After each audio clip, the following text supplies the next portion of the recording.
আমরা আলেম ওলামা, নামাজি, হাজি গাজী, দাড়িওয়ালা, টুপিওয়ালা, ইসলামপন্থীরা আমরা যদি ইখতিলাফ ভুলে যাই, কেউ কিয়াম করছে, কেউ করছে না, কেউ হাত উপরে বাঁধছি, কেউ নিচে, কেউ আমিন জোরে বলছি, কেউ আস্তে বলছি, আমরা কেউ ওয়ালা দাল্লিন, কেউ ওয়ালা জাল্লিন, যেভাবে ইখতিলাফ করছি, ইখতিলাফের শেষ জায়গা বলা হয় আপনি আমিন কেন জোরে বলেন, বলে হাদিসে আছে।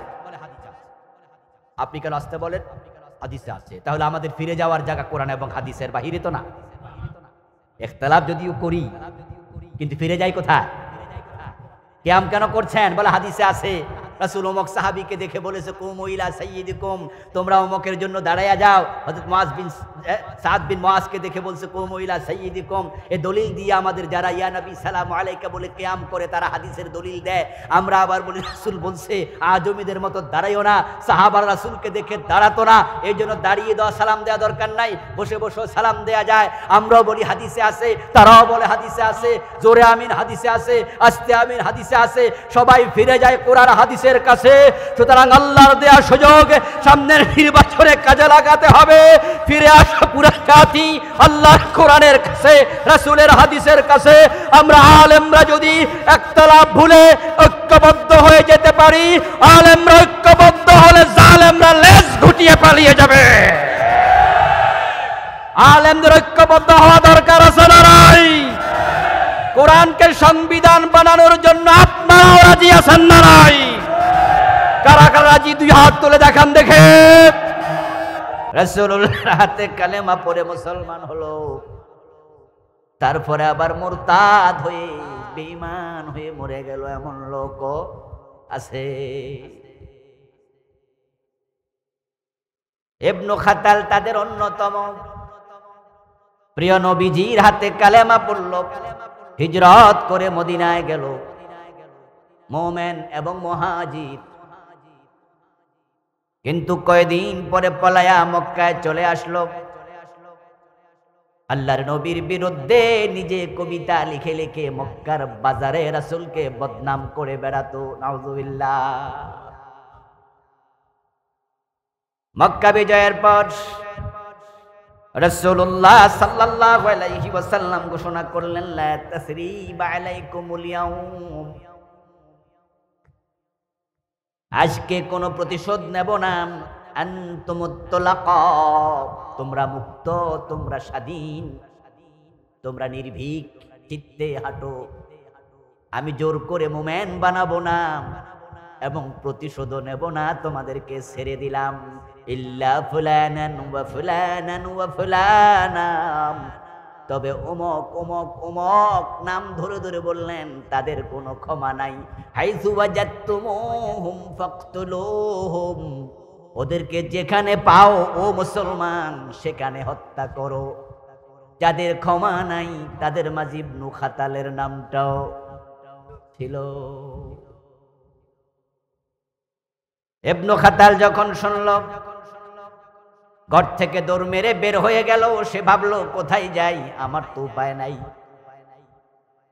যেহেতু সে আগে মুমিন ছিল, সে জানে আল্লাহর ঘর হলো সবচেয়ে নিরাপদ জায়গা, যেখানে মারামারি হানাহানির কোনো অনুমতি, হারামের সীমানায় মানুষ হত্যা করা যাবে না, গাছ কাটা যাবে না, সেখানে শিকার পর্যন্ত নিষেধ, অস্ত্র নিয়ে হাঁটা পর্যন্ত নিষেধ। আল্লাহর বক্তব্য হলো আমা দাখালাহু কানা আমিনা, যে হারামের সীমানায় প্রবেশ করলো সে নিরাপদ হয়ে গেল। এজন্যই এ শহরের নাম বালাদুল আমিন। ইবনে খাতাল বেরিয়ে গেল, কাবার গিলাফ জড়ায়া ধরে বসে থাকলো। সাহাবারা তাকে সেখানে পেল। প্রিয় নবীর কাছে এসে বলল, হুজুর আপনি বলছেন যেখানে পাও সেখানে হত্যা করো, এখন সে কাবার গিলাফের সাথে, এখন কি করি? রাসূলুল্লাহ বললেন, আজকে একদিনের জন্য আল্লাহ কাবার হুরমত তুলে নিয়েছে। আল্লাহর কাবা পাপিষ্ঠকেও আজকে ছাড় দেবে না, তোমরা তাকে সেখানে হত্যা করো। কিয়ামত পর্যন্ত কাবার হুরমত আবার প্রতিস্থাপিত হবে, আজকের জন্য জায়েজ। সাহাবারা তাকে সেখানেই হত্যা করলেন। আল্লাহর নবীর হাতে কালেমা পড়ার পরে যদি কারো ঈমান চলে যেতে পারে, মুরতাদ হয়ে যেতে পারে, আমাদের ঈমানটা কতটা টেকসই? শয়তান আমাদের ঈমানও কেড়ে নেয়ার সম্ভাবনা আছে না নাই? সাবধান, ঈমানের ব্যাপারে সাবধান। রাসূলুল্লাহ সাল্লাল্লাহু আলাইহি ওয়াসাল্লাম বলেছেন, ইয়াতি আলান নাসি জামানুন ইয়াজতামিউনা ফিল মাসাজিদি লাইসা ফীহিম মুমিনুন।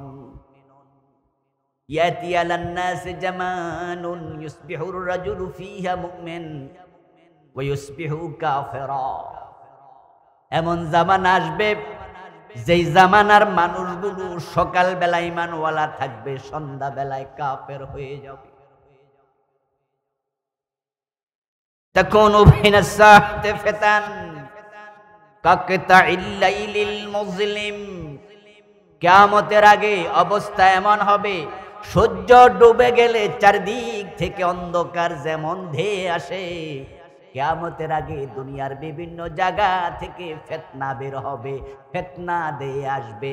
এক এক ফিতনা এক এক রকম, এক এক ফিতনা একটা জাতিকে বেঈমান বানায়া দেবে। প্রিয় নবীজি বলছেন, ওই ফিতনার যুগের মানুষ সকাল বেলায় মুমিন, সন্ধ্যা বেলায় হবে কাফের। সন্ধ্যা বেলায় ছিল মুমিন, সকাল বেলায় হবে কাফের। কিন্তু লোকগুলো জানবে না। ইয়াজতামিউনা ফিল মাসাজিদ, তারা মসজিদে গিয়ে নামাজ পড়বে জামাতের সাথে। লাইসা ফীহিম মুমিন, অথচ ইমাম মুয়াজ্জিন মুসল্লি একটারও ঈমান থাকবে না।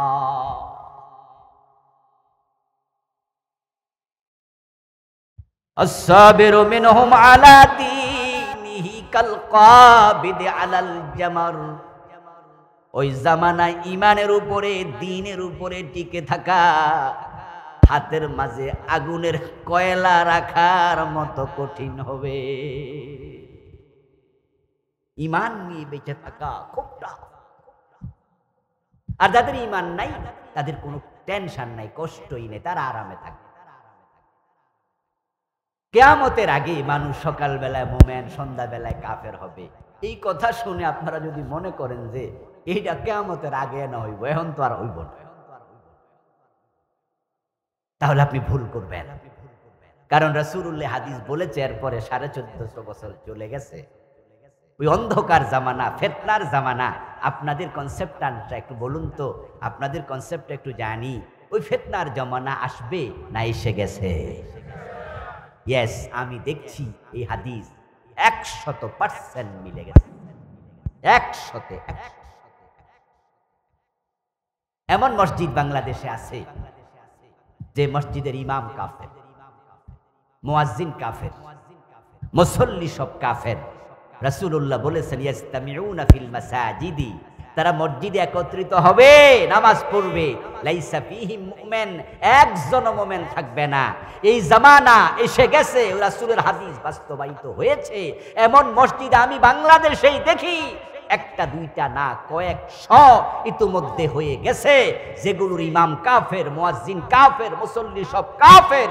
এমন মসজিদ যদি দেখতে চান, ঢাকার বকশীবাজারে যান, সেখানে কাদিয়ানীদের মসজিদ আছে না নাই? ইমামও কাদিয়ানী, মুয়াজ্জিনও কাদিয়ানী, মুসল্লি সব কাদিয়ানী, নামাজ পড়ছে 5 ওয়াক্ত। চিৎকার দিয়ে বলুন তো, কাদিয়ানীরা মুমিন না কাফের? কাদিয়ানীদের ইমাম সাহেব কাদিয়ানী, সে কি? মুয়াজ্জিন কাদিয়ানী, সে কি?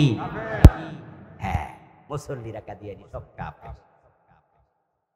গোলাম আহমদ কাদিয়ানের জন্ম 1835 সালে, এখন চলছে 2024। তাহলে আপনি 1835, 2024 যোগ বিয়োগ দিলে দেখেন 200 বছর এখনো হয় না, মানে 190 বছর, বা ধরেন 250 বছর। আচ্ছা, কাদিয়ানী নামে যে একটা জাতি আজকে কাফের, গোলাম আহমদ কাদিয়ানের জন্মের আগে কাদিয়ানী নামে কি কেউ ছিল? তাহলে ফিতনাটা কি পুরাতন না নতুন? একটু বলেন না, কথা বলেন না।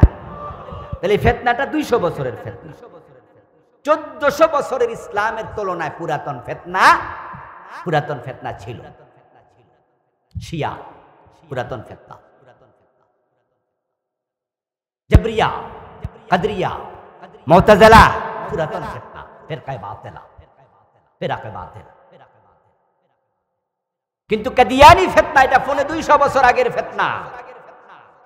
গোলাম আহমদ কাদিয়ানির যদি জন্ম না হতো, তাহলে আজকে যারা কাদিয়ানি মতবাদ গ্রহণ করে কাফের হলো, এই লোকগুলো কাফের হতো না। ওদেরকে একটা ফিতনা কাফের বানিয়ে দিয়েছে। এরকম ফিতনা আরো আছে না নাই? হ্যাঁ, ফেতানুন। ফেতানুন শব্দ বহু বচন, এক বচন ফিতনা। তাকুনু বাইনাস সাআতি ফিতানুন। প্রিয় নবীজি সাল্লাল্লাহু আলাইহি ওয়াসাল্লাম বলছেন, কিয়ামতের আগে নতুন নতুন ফিতনা গুলো বের হবে। কাদিয়ানি একটা ফিতনা, এটা হাজার হাজার মানুষকে কাফের বানালো। বাংলাদেশে যারা কাদিয়ানি, তাদের মাঝে হিন্দু আছে কয়জন? বৌদ্ধ, খ্রিস্টান।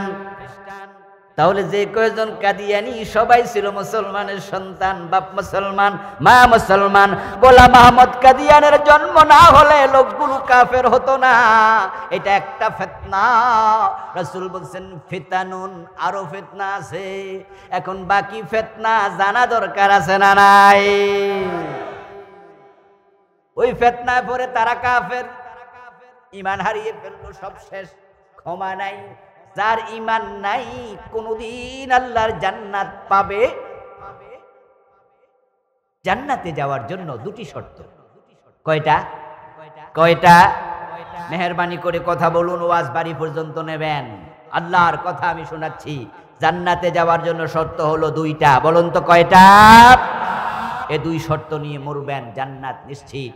আল্লাহ কুরআন মাজিদে একটি নয়, দুটি নয়, তিনটি নয়, অনেকগুলো আয়াতে বলেছেন দুটি শর্ত। ইন্নাল্লাযীনা আমানু ওয়া আমিলুস সালিহাতি কানাত লাহুম জান্নাতুল ফিরদাউসি নুজুলা। ইন্নাল্লাযীনা আমানু ওয়া আমিলুস সালিহাতি লাহুম জান্নাতুন তাজরি মিন তাহতিহাল আনহার। এভাবে অনেক জায়গায় বিভিন্ন স্টাইলে বলে ঈমান নেকামল, ঈমান নেকামল। জান্নাতে যাওয়ার জন্য দুটি শর্তের মাঝে এক নাম্বারটার নাম কি? এক নাম্বারটার নাম কি? ঈমান। এটা যদি না থাকে দ্বিতীয়টার কোনো দাম নাই। খুব ভালো করে শুনবেন।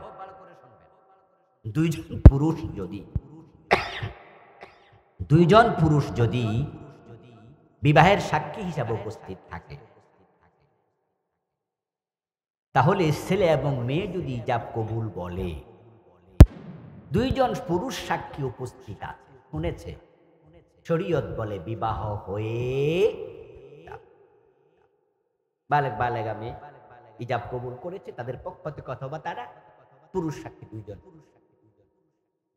আচ্ছা, দুইজন পুরুষ না থেকে যদি একজনে শোনে, তাহলে বিবাহ অর্ধেক হবে, ঠিক না? আলেম ওলামার কথা বলতে হবে। হবে না বাতিল? হবে না। বিবাহের জন্য ইসলাম সাক্ষী নির্ধারণ করেছে পুরুষ কয়জন? দুজন। পুরুষ একজন হইয়া মহিলা দুইজন হলে হইতো, এটা আরেক মাসলা, আমি সেদিকে যাব না। দুজন পুরুষ সাক্ষী লাগবে। একজন যদি থাকে তাহলে বিবাহ অর্ধেক হবে, কথা বলার কোনো সুযোগ নাই। বলতে হবে বিবাহ। জান্নাতে যাওয়ার জন্য দুটি শর্ত, ঈমান এবং নেকামল। ঈমান থাকলেই তো নেকামল, দ্বিতীয়টায় যাবেন। ঈমান যদি না থাকে, এক নাম্বারটাই নাই, দ্বিতীয়টা যাওয়ার কোনো সুযোগই তো নাই। তাই জান্নাতে যাবেন, ওই দুইটার একটা বাদ দিয়ে কল্পনা করার সুযোগ। আমার প্রিয় ভাই, এই ঈমানের ধন্যতা বাংলাদেশের সবচেয়ে বেশি। হাজার হাজার ফিতনা এই দেশে ঈমান শেষ করে দিয়েছে। একটা ফিতনা আমাদেরকে জঘন্যভাবে আক্রমণ করেছে। ওই ফিতনার নাম হলো সেকুলারিজম, ধর্ম নিরপেক্ষতাবাদ। আপনারা এখানে কাদিয়ানি নেই, এই এলাকায় কাদিয়ানি আছে আমি জানি না, সেটা ধরে বললাম, ধরে নিলাম আজকে কোনো কাদিয়ানি নাই। তাহলে কাদিয়ানি মতবাদে পড়ে যারা ঈমান হারা হয়েছে এখানে তাদের সদস্য নাই। এখন আমরা বাকিদের খবর কি? এখন আমরা নিজের ঈমান আছে কিনা একটু যাচাই বাছাই করতে হবে। কারণ আল্লাহ না করুক ঈমান ছাড়া যদি মারা যান উপায় নাই। যার ঈমান নাই জান্নাত পাওয়ার কোনো সম্ভাবনা তার নাই। সে নবীর বাবা হইল নাই, নবীর ছেলে হইল নাই। মুসা নবীর বাবা, হযরত ইব্রাহিম আলাইহিস সালামের বাবার নাম আজর। আজর ছিল মূর্তি পূজক, মুশরিক। আজর কি জান্নাত পাবে? পাবে না। নূহ আলাইহিস সালামের ছেলের নাম কেনান। 4 জনের মাঝে সে একজন। 3 জন ছিল মুমিন, তারা জান্নাতি, কিন্তু কেনান হলো জাহান্নামী। যখন কেনান পানিতে ডুবে মরছিল, হযরত নূহ তখনও বলছে, ইয়া বুনাইয়ার কাব মানা, ও কলিজার টুকরা, আমার নৌকায় ওঠ, নৌকায় ওঠ, এখানে উঠে যা, ডুবে যাবি তো। কেনান সেদিন বলছে, সাআবি ইলা জাবালিন ইয়াসিমুনি মিনাল মা, আমি ওই পাহাড়ে উঠবো, তোমার নৌকা না, পাহাড় তো আর ডুববে না। সেদিন নূহ নবী বলছেন, লা আসিমাল ইয়াউম, আজকে তোকে পাহাড়ও বাঁচাইতে পারবে না, কেউ পারবে না, আল্লাহ সব ডুবাই দিবে, নৌকায় ওঠ। কেনান জানতো ওই নৌকা উঠতে একটা টিকিট লাগে, ওই টিকিট সে কাটবে না। ওই টিকিটের নাম ছিল লা ইলাহা ইল্লাল্লাহ। উঠতে গেলে তো নূহ নবী বলবো, কালেমাটা কইটাও। আমরা যখন বিমানে উঠি টিকিট লাগে না? ভিআইপি গাড়ি উঠলো টিকিট লাগে, বলে আগে টিকিটটা দেখান। হেল্পার বলবে টিকিট প্লিজ। বিমানবন্দরে গেলেই দেখবেন টিকিট চাইবে, পাসপোর্ট ভিসা চাইবে, এগুলো নিয়ম। নূহ নবী বলবে টিকিট কাট, এটা কেনান জানে। এই জন্য সে বলতেছে তোমার নৌকায় উঠবো না। শেষ পর্যন্ত ডুবে মরে গেল। ডুবার সময় নূহ আলাইহিস সালাম বলছে, হে আমার রব, ইন্নাহু মিন আহলি, আমার ছেলে আমার পরিবারের সদস্য। আল্লাহ ডুবে যাইতেছে পানিতে, বাবা তো সন্তানের প্রতি ভালোবাসা তো আছে। বাবা জানে, মা জানে সন্তান তার হৃদয়ের কতটুকু জায়গা দখল করে থাকে। সন্তানকে মা বাবা এমনও আছে তার নিজের জীবনের চেয়েও বেশি ভালো। আমার প্রিয় ভাই, নূহ নবীর সাথে কেনান ওঠেনি। আল্লাহ বলে, লাইসা মিন আহলিক, তার সাথে তোমার পরিবারের কোনো সম্পর্ক নাই, সে তোমার কেউ না, তার কথা আর আমার কাছে কিচ্ছু বলবা না। লা তাকফু মা লাইসা লাকা বিহি ইলম, ও নূহ নবী, যা জানো না তা তুমি আর কোনোদিন আমার সাথে কথা বলবা না। নূহ নবী আল্লাহর কাছে সাথে সাথে ক্ষমা চাইছে, ঠিক আছে আর কথা বলবো না তার ব্যাপারে। নবীর ছেলে কেনান জান্নাত পাবে না, ঈমান নাই। ইব্রাহিম আলাইহিস সালাম নবী, বড় নবী, বাবা আজর জান্নাত পাবে না, ঈমান নাই। রাসূলুল্লাহর চাচা আবু তালেব রাসূলকে বড় আশ্রয় দিয়ে রাখছেন 42 বছর, কিন্তু ঈমান ছাড়া মরে গেল। প্রিয় নবীজি কানতে কানতে বললেন, আহওয়ানু আহলিন নারে আযাবান আবু তালেব ওয়া হুয়া মুনতাইলুম বিন আলাইনি ইয়াগলি মিনহুমা দিমাগুহু। আমার ভালোবাসার কারণে আবু তালেবের শাস্তি আল্লাহ কমাবে, কিন্তু জাহান্নাম থেকে মুক্তি দেবে না, ঈমান নাই। তার পায়ের নিচে জাহান্নামের আগুন থেকে 2টা চটি জুতা আগুন দিয়া বানাই আল্লাহ তলায় দিয়া রাখবে, পায়ের তলায়। ও 2টা জুতার উত্তাপে আবু তালেবের মাথার মগজ চিরকাল টকবক করে উতরাতেই থাকবে।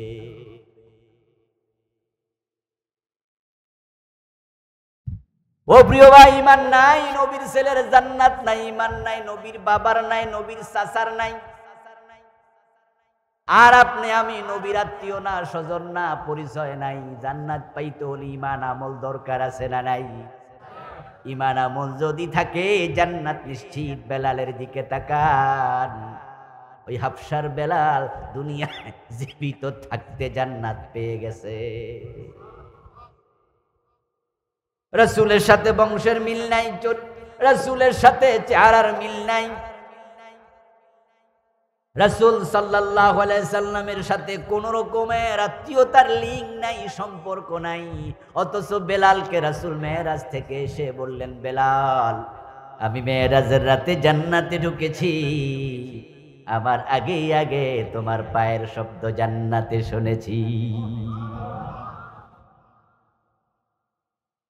ও প্রিয় ভাইরা, ইমান যেন চলে না যায়। বাংলাদেশে যে ফিতনাগুলো চলছে, জঘন্য একটা ফিতনার নাম ধর্মনিরপেক্ষতাবাদ, সেকুলারিজম। 53টা বছর যারা বাংলাদেশ চালাচ্ছে, তারা ইসলামের ভিত্তিতে চালাচ্ছে না। যে সংবিধানটা বানায়া দেশ পরিচালনা করছে, ওই সংবিধানটাই হলো ধর্মনিরপেক্ষ সংবিধান। এখানে আল্লাহর কোরআনের অসংখ্য আইনের উল্টা আইন বানাইছে। আমার আল্লাহ বলছেন চোর ধরে হাত কাটো, তারা চোর ধরে জেলে দেয়। আমার আল্লাহ বলছে আমার রাসূল বলছে মদ পান করলে 80 বেত লাগাও, তারা মদ পান করলে তারা জেলে দেয়, পুলিশে দেয়। আর অনুমতি নিয়ে পান করলে 5 স্টার হোটেলে তারা সেলুট দেয়, ধরতে যায় না। আমার আল্লাহ বলছে জেনা করলে পাথর মারো, অবিবাহিত হলে 100 বেত লাগাও। তারা আইন বানাইছে, বাংলাদেশি আইন হলো ছেলে এবং মেয়ে যদি দুইজন রাজি হইয়া জেনা করে, অভিযোগ না করলে কোনো বিচার নাই। আমার আল্লাহর কোরআন রাসূলের হাদিসের বিরুদ্ধে আইন বানায়া 53 বছর দেশ চালাচ্ছে। এই ধর্মনিরপেক্ষ মতবাদ দিয়া যত দল বাংলাদেশ ইতিমধ্যে চালাইছে, তাদের সাপোর্টারের অভাব নাই। অথচ ধর্মনিরপেক্ষতাবাদ সুস্পষ্ট কুফরি মতবাদ। ধর্মনিরপেক্ষতাবাদ সুস্পষ্ট কুফর। কাদিয়ানি মতবাদ যেমন সুস্পষ্ট কুফর।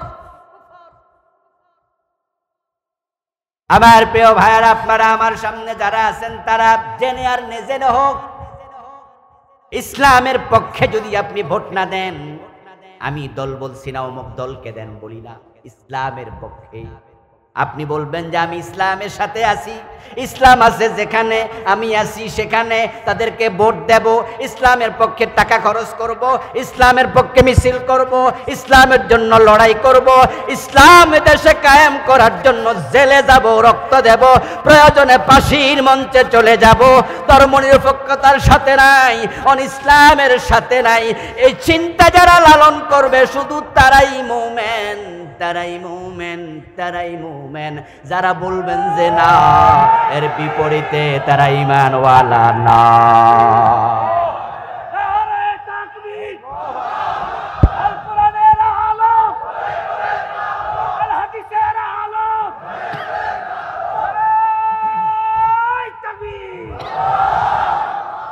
আমার প্রিয় ভাই, ইসলামের পক্ষে থাকবেন, ধর্মনিরপেক্ষতার পক্ষে নয়, এটা কুফরি মতবাদ।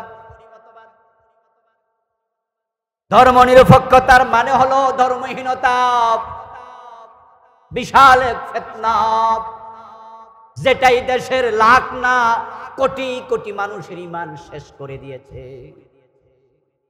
আমার প্রিয় ভাই, কান খুলে শুনুন, কান খুলে শুনুন, যারা নিরপেক্ষ হয় তাদের দল থাকে না। খেলা চলছে আর্জেন্টিনা,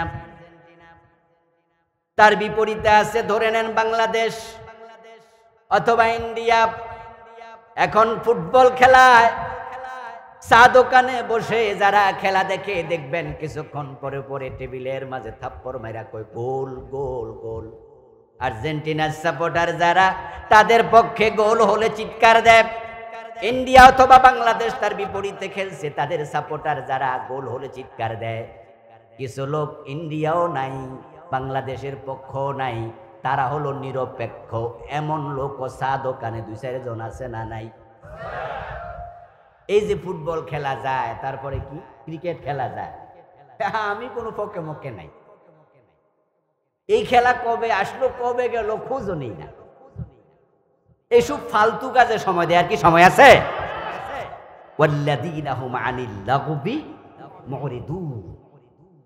আল্লাহ তাআলা সূরা আল মুমিনুনের প্রথম 10টি আয়াতে সফল মুমিনের 7টি গুণাবলী বলেছেন, এবং 11 নম্বর আয়াতে বলছেন আল্লাযীনা ইয়ারিসুনাল ফিরদাউস। এই গুণ, কাদ আফলাহাল মুমিনুন আল্লাযীনা হুম ফি সালাতিহিম খাশিউন, বলতে বলতে বলতে বলতে 11 নম্বর আয়াতে গিয়ে বলছেন এই গুণগুলো যারা অর্জন করবে, আমি আল্লাহ ঘোষণা করছি তারা জান্নাতুল ফিরদাউসের মালিক হবে। ওই 7টি গুণের মাঝে একটা গুণ হলো ওয়াল্লাযীনা হুম আনিল লাগবি মুরিদুন। যারা অপ্রয়োজনীয় কাজ থেকে কথা থেকে বিরত থাকে। এ ফুটবল খেলা, এ ক্রিকেট খেলা, আস্তাগফিরুল্লাহ, ফুটবল খেলা নিয়ে জুয়া হয়, ক্রিকেট খেলা নিয়ে জুয়া হয়, এবং ক্রিকেট খেলা 2 ঘন্টা 3 ঘন্টা 4 ঘন্টা 5 ঘন্টা এমন খেলাও নাকি আছে যেটা 2 দিন 3 দিন লাগাতার চলে। সময়ের দাম নাই, অথচ সময়ের সে দামি সম্পদ আছে কি? আল ওয়াক্তু মিনাজ যাহাব, টাইম ইজ গোল্ড। স্বর্ণর মতো দামি হলো সময়। তোমার জীবনের প্রতিটা মুহূর্তের হিসাব আসমানের মালিক তোমার কাছে নেবে। এর আগে তোমাকে হাসরের ময়দানে কদম নাড়তে দেয়া হবে। এসব বাজে খেলা নিয়ে কথা। আচ্ছা, যা বলছিলাম, এখন একদল লোক চা দোকানে টেবিল থাপড়ায়, আরেক দল টেবিল থাপড়ায়। এক চাচা বসে আছে, উনি টেবিল মেবিল থাপড়ায় না। তো খেলা শেষ হওয়ার পরে 2-1 খেয়াল করছিল, কি রে আমরা এত উত্তেজিত হলাম মাঝে মাঝে, এই চাচা যে কোনো উত্তেজনা দেখাইল না।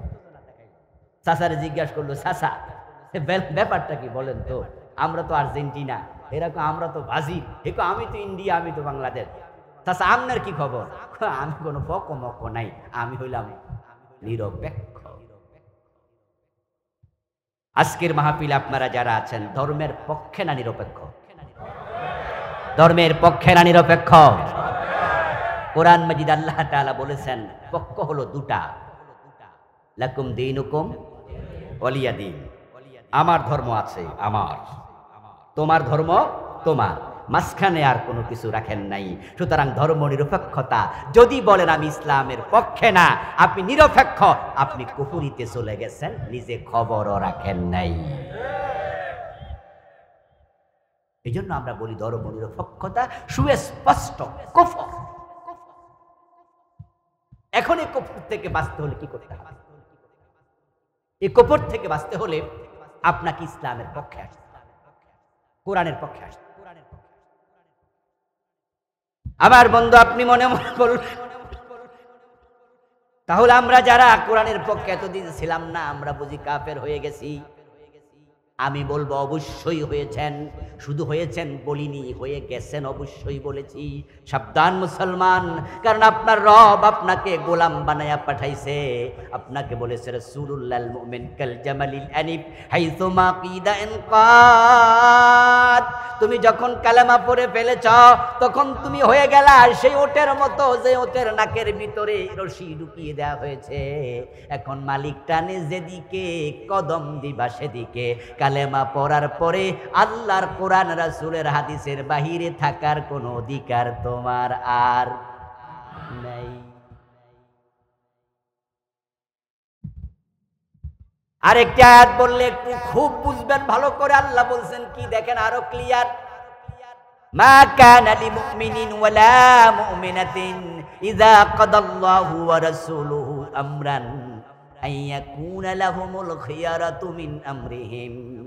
আল্লাহ বলছেন কোন মুমিন নারী এবং পুরুষ যখন কালেমা পড়ে ফেলবে, তখন থেকে আল্লাহ এবং রাসূল যা বলে তা মানতে এতটাই বাধ্য, মানব কি মানব না এই চিন্তা করার অধিকারও তার আর নাই।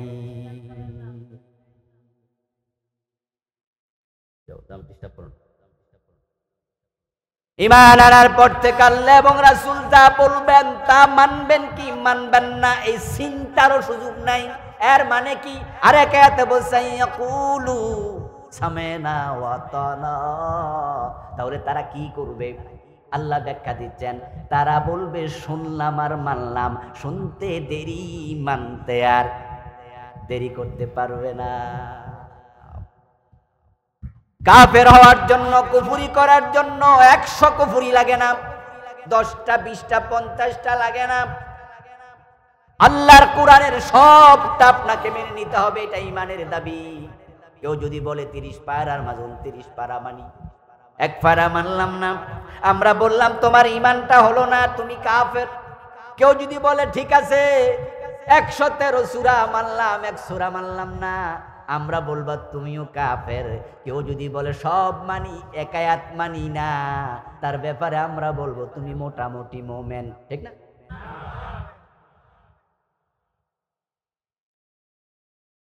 ও প্রিয় ভাই, রাসূল বলছে ফিতনা আসবে, মানুষ কাফের হবে।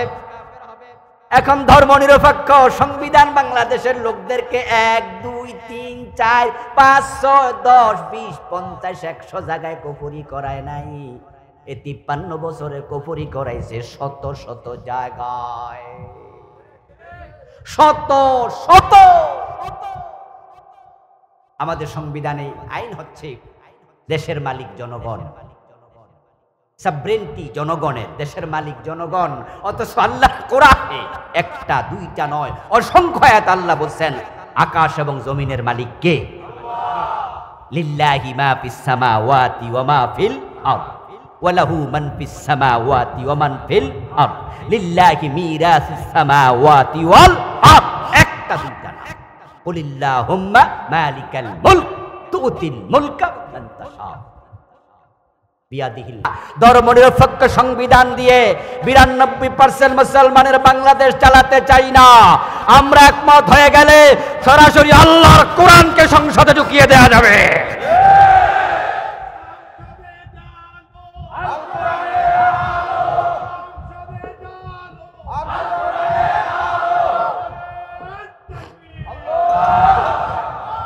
আল্লাহর দেয়া সুযোগটা কাজে লাগানো দরকার আছে না নাই? আপনার বাবা আপনাকে বলেছে আমার জন্য একটি লুঙ্গি কিনে আনো, আপনি বাজারে গেলেন, গিয়ে একটা শাড়ি কিনে নিয়ে আসলেন। বাড়িতে আসার পরে আপনার বাবা আপনারে জিজ্ঞাসা করলো, কিরে বাজান, এটা দিয়ে আমি করব। তখন আপনি বললেন যে বাবা, বাজারে গিয়ে দেখি লুঙ্গি দোকান 5-7টা, তো কোনটাতে কিনি, এজন্য রাগ করে একটা শাড়ি কিনে আনছি। আপনার বাবা সহ যারাই শুনবে তারা বলবে, ব্যাককল, দোকান 5টা হোক 7টা হোক, এতে তোর তো সুবিধা আরো বেশি ছিল। 10 দোকানে যাচাই কইরা তুই কিনতে পারতি, একটু কম দামেও কিনতে পারতি, সুবিধা মতো কিনতে পারতি, কালার টালার দেইকা তুই মন মতো কিনতে পারতি। দোকান বেশি দেইকা তুই শাড়ি কিনতে গেলি কেন? ব্যাককল। আমাদের দেশে ধর্মনিরপেক্ষ সংবিধান থেকে ঈমান তোলে, বিশ্বাস তোলে, কোরআনের উপরে স্থাপন করে মুমিন হয়ে মরার সুযোগ করে দিয়েছে। ইসলামী দলগুলো, যত ইসলামী দল আছে সবাই কোরআনের পক্ষে। ঈমান নিয়ে মরতে হলে যেই কোনো ইসলামী দলে ঢুকে দাও, ইসলামী দল বেশি এই অভিযোগ করে কুফরি দলে যোগ দেওয়া যাবে না।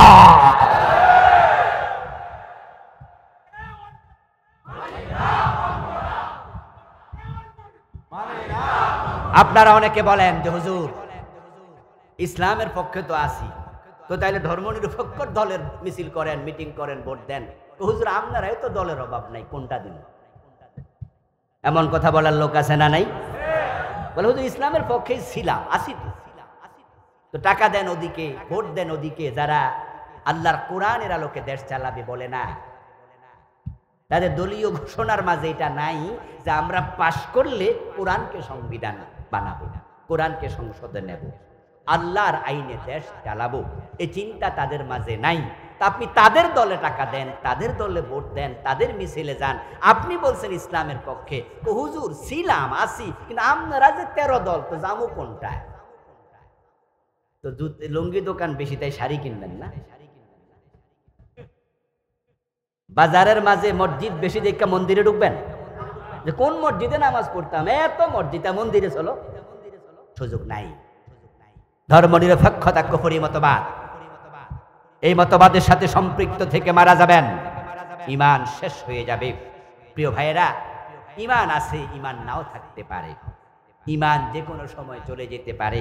এর কারণটা কি জানেন? কারণ হচ্ছে ঈমানের চেয়ে দামি কোনো জিনিস পৃথিবীতে আর যে জিনিস দামি হয় সে জিনিস চুরি হওয়ার সম্ভাবনা বেশি। এই ঈমান চুরি করার জন্য আমাদের সাথে একজন দুশমন 24 ঘন্টা লেগে আছে। ওই দুশমনের নাম কি? শয়তান।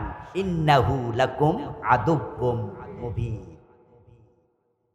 قال النبي صلى الله عليه وسلم الشيطان جاثم على قلب بني آدم। প্রিয় নবীজি বলছেন, শয়তান মানুষের কলবের মাঝে ঘাপটি মেরে বসে থাকে। কোন জায়গায় বসে? এটা আওয়াজ করে বলুন, কোথায়? কলবে বসে কেন? কারণ ঈমান থাকে কোথায়? কলবে। মাল যে বাড়িতে আছে ডাকাত সে বাড়িতে যায়, এটাই নিয়ম। যার কাছে মোবাইল আছে, মানি ব্যাগ আছে, পকেট মার, তার কাছে যাওয়ার সম্ভাবনাই।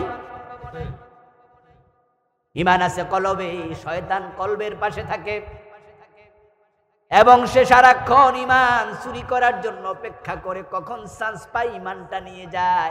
এক এক জায়গায় এক এক ফিতনা তুলে দেবে।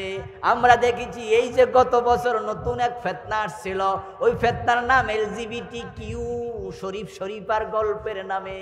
ছেলে মেয়ে হতে পারবে, মেয়ে ছেলে হতে পারবে, এমন গল্পের খবর আপনাদের কাছে পৌঁছেছে কিনা? এমন এক ফিতনায় ফিতনা তামাম দুনিয়ায় কোটি কোটি মানুষকে বেঈমান বানিয়ে ফেলেছে। বাংলাদেশে এটা আসছিল গত বছর, এর আগে আমরা জানতাম না।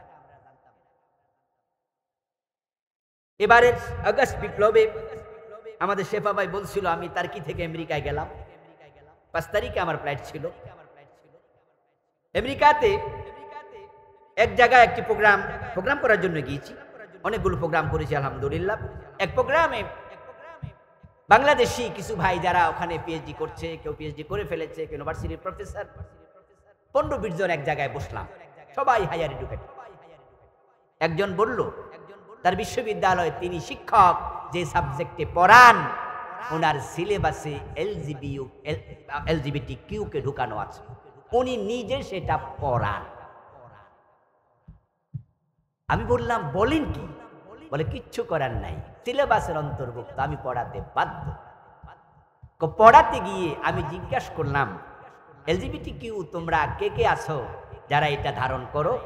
আমার স্টুডেন্ট সে ক্লাসে যে কয়জন ছিল, 3 জন দাঁড়ালো। 3 জন দাঁড়ালো, 3 জন অলরেডি এই মতবাদ গ্রহণ করেছে। এই মতবাদটা কি? মতবাদটা হলো আল্লাহ মানুষকে পুরুষ এবং নারী হিসাবে সৃষ্টি করেন না, দেহ আসল কোনো ব্যাপার না, আসল ব্যাপার হলো মন। তাই কোন নারী যদি মানসিকভাবে মনগতভাবে তাকে মেয়ে মনে না করে, সে মনে করে সে ছেলে, সমাজ তাকে ছেলের স্বীকৃতি দিতে হবে। কোন ছেলে দাড়ি আছে, টুপি আছে, হ্যাঁ একবারে হুজুরের মতো পাঞ্জাবি গায়ে দিয়ে আপনার মতো আমার মতো দাড়ি রাইখাও যদি বলে আমি নিজেকে ছেলে মনে করি না, তাহলে সমাজ তাকে মেয়ে স্বীকৃতি দিতে বাধ্য।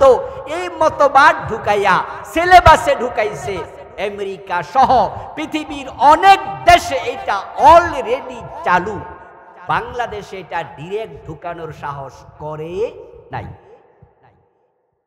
কারণ এই মতবাদ এইভাবে যদি পড়ায় তাহলে বাংলাদেশের লোকেরা সরকারের বিরুদ্ধে লাঠি লইয়া নামে। এজন্য বাংলাদেশে ঢুকাইছে শরীফ শরীফার গল্পের নামে। আমার প্রিয় ভাইয়েরা, শরীফ যদি নিজেকে শরীফা মনে করে, শরীফা যদি নিজেকে শরীফ মনে করে, তাহলে এটা নাকি কোনো অসুবিধা নাই। অথচ আপনারাই বলুন তো, পুরুষ মহিলা দুটা ভাগ করেছেন কে? وَبَثَّ مِنْهُمَا رِجَالًا كَثِيرًا وَنِسَاءً।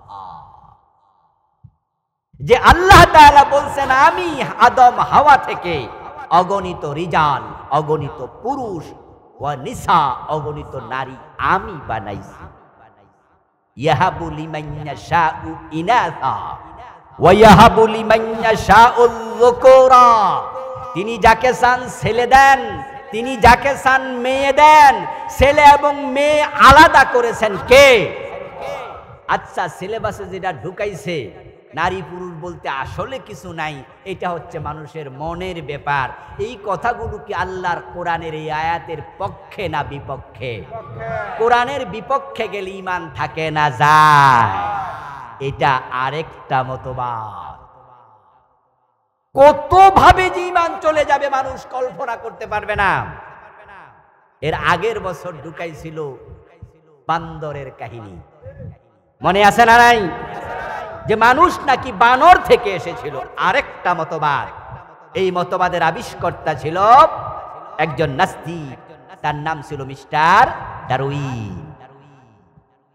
ডারউইন নাকি গবেষণা করে দেখেছে মানুষের পূর্বপুরুষ বানর ছিল। মানুষের সাথে বানরের একটা সম্পর্ক আছে, শুরুতের মিল আছে। বানরের লেজ ছিল, হঠাৎ করে এ গাছ থেকে ও গাছে দৌড়াদৌড়ি করতে করতে লেজটা পড়ে গেছে, কোনো একদিন হেসকা টান মেরে খারাইছে, পুরুষ হয়ে গেছে। ও বেটা ডারউইন, তার মতবাদ মানুষ বানর ছিল, এটা তার ব্যাপার। তাদের এই যুক্তি আমরা মানি না, এ বিষয়ে মাথা ঘামাই না।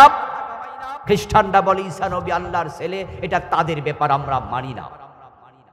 হিন্দুরা বলে কালী মা, দুর্গা মা। এই আমাদেরকে ফেরাও, আবারও ফেরাও। কেন পণ্ডিতি করতে গেছো ভাই? ছোট সরো, গাইমা অস্থির হয়ে যাও। অসুস্থ মানুষ বোঝো না কেন এইসব করতে যাও? মাহফিলের শেষ দিকে আইসি, ডিস্টার্ব শুরু করছো। ওরা বলতেছে আর কি ওয়াজ শেষ করে না।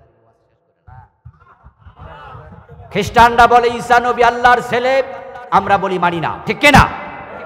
কিন্তু তাদের বিরুদ্ধে আমরা মিছিল করছি, এটা তাদের ব্যাপার। তাদের গির্জায় তারা বলুক গা ঈসা নবী আল্লাহর ছেলে। হিন্দুরা বলে দুর্গা মা, লক্ষ্মী মা, আমরা বলি আমরা মা ডাকি না। তোরা মানুষ, তোদের ব্যাপার, তাদের মন্দিরে তারা মানুষ। ডারউইন বলেছে মানুষ বানর ছিল, এটা ডারউইনের ব্যাপার, এটা আমরা মানি না। কিন্তু যখন মুসলমানের পাঠ্যপুস্তকে সিলেবাস বানিয়ে দিয়েছে, এখন আর চুপ করে থাকা যায় না। আমাদের বাচ্চারা যদি বিশ্বাস করে মানুষ বানর ছিল, আল্লাহ বলেছে আদম থেকে এসেছে, আদমকে অস্বীকার করে বানরের জায়গায় তাকে বসানো হলে ঈমান চলে যাবে। কুফরির ব্যাপারে চুপ করে থাকা যায় না।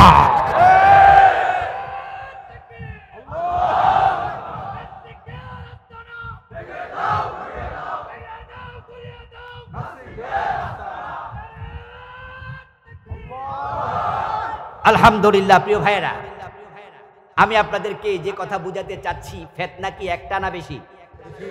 এক একটার এক এক নাম। এমন ফেতনা যেটা 2 বছর আগেও আমরা, এই যে শরীফ শরীফা এলজিবিটি কিউ, কি নাম রে বাবা, বুঝলা? আচ্ছা, এটা তো গতবার না ঢুকাইলে, এটা যে আমেরিকাতে, ফ্রান্সে, জার্মানিতে, রাশিয়াতে অলরেডি চালু হয়েছে। সমকামিতাকে পৃথিবীর প্রায় 85টি রাষ্ট্রে অলরেডি রাষ্ট্রীয়ভাবে স্বীকৃতি।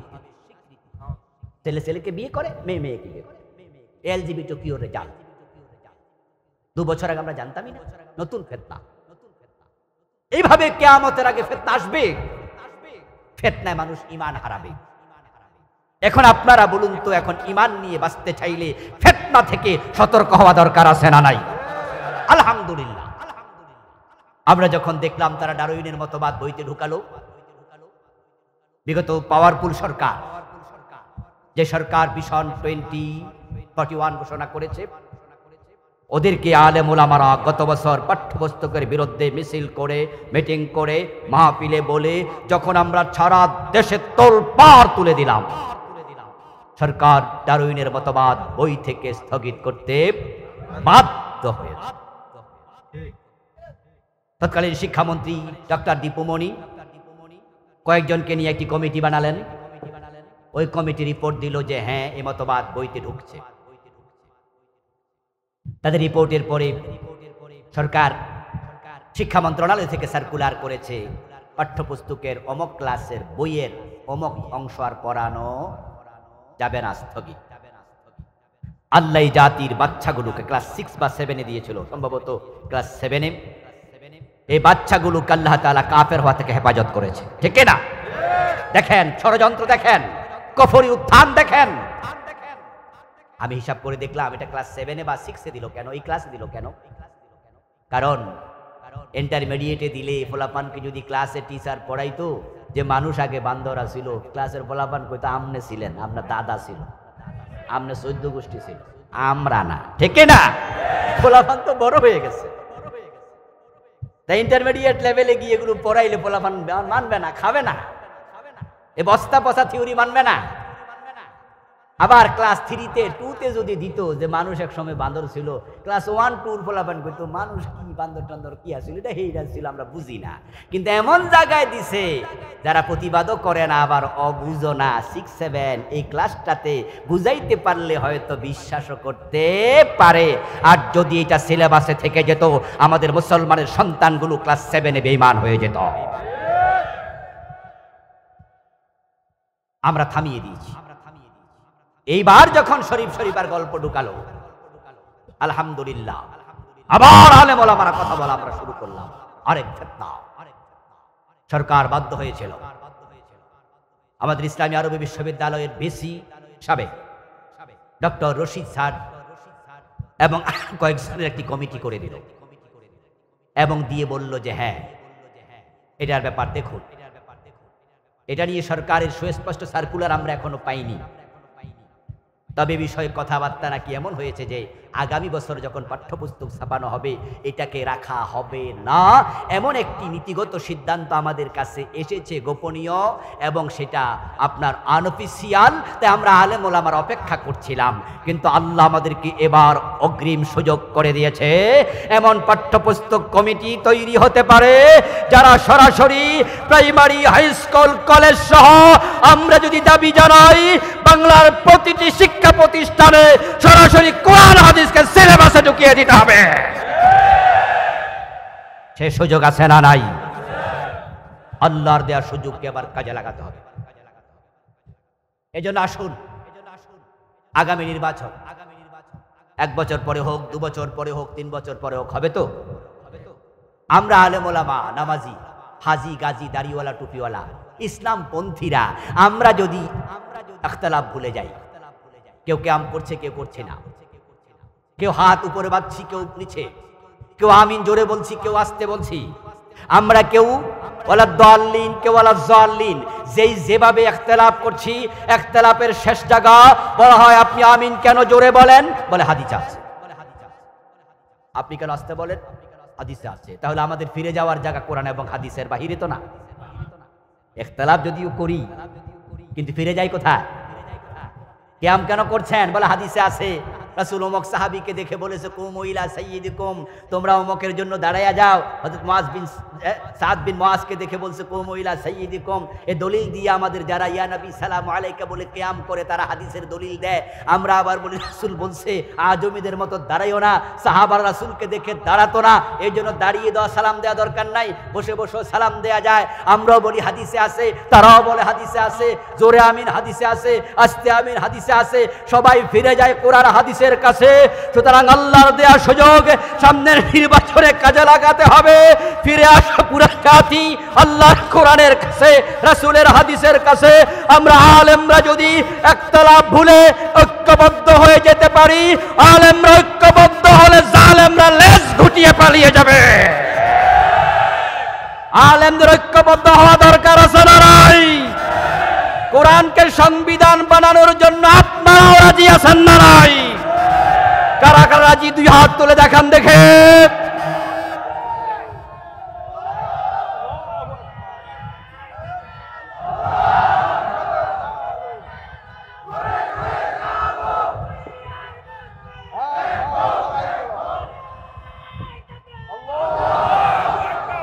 আল্লাহ তাআলা আমাদের সকলকে ঈমান নিয়ে মরার তৌফিক দান করুন, আমল করতে করতে জীবন চালানোর তৌফিক দান করুন। ঈমান ভেঙে যায় এমন কারণ আছে মোট 10টি। এ নিয়ে আমি আলাদা একটি বই লিখেছি। আমার লেখা আলহামদুলিল্লাহ বই সংখ্যা এখন 7টা। আমার বইগুলো আমার গাড়িতে ড্রাইভারের কাছে আছে। এখানে একটি বই আছে ঈমান, কুফর ও নিফাক। ঈমান ভাঙার 10টি কারণ আমি কোরআন সুন্নাহ থেকে বইতে তুলে ধরেছি। অনেক রাইটারের বই আছে ঈমান নিয়ে, আপনারা পড়বেন, জানবেন। ঈমান যেন চুরি করতে শয়তান না পারে, সতর্ক থাকবেন। আল্লাহ তৌফিক দান করুন, বলি আমিন। হাদা মা ইনদি ওয়াল ইলমু ইনদাল্লাহ আলাইহি তাওয়াক্কালতু ওয়া ইলাইহি উনীব।